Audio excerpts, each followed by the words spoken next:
जी नाज़रीन, मदइजी मां असां अहम ख़बर शामिल कंदा हलूं त मदइजी आस पास इलाइक़नि में उड़ीअ मोह कढियो आहे।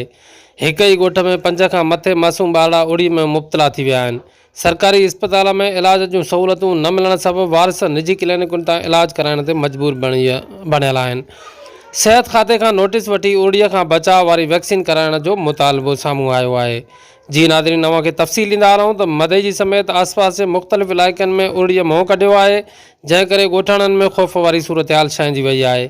उन सिलसिले में मिलियल ॼाण मूजिबि मदइजी भरिसां ॻोठ सहता में सहता बिरादरी जे 5 मासूम ॿारड़नि खे उड़ीअ जी तस्दीक थी आहे।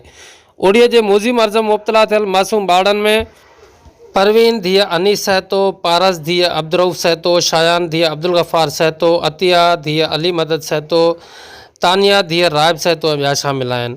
मासूम ॿारड़नि जे उड़ी में मुबतला थियण खां पोइ संदन घर भातियुनि में बेचैनी पखिड़िजी वई आहे।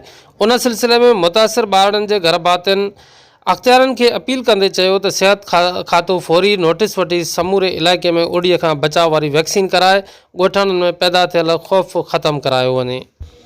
इलाही बख़्श भुट्टो, सचाई न्यूज़, मदइजी।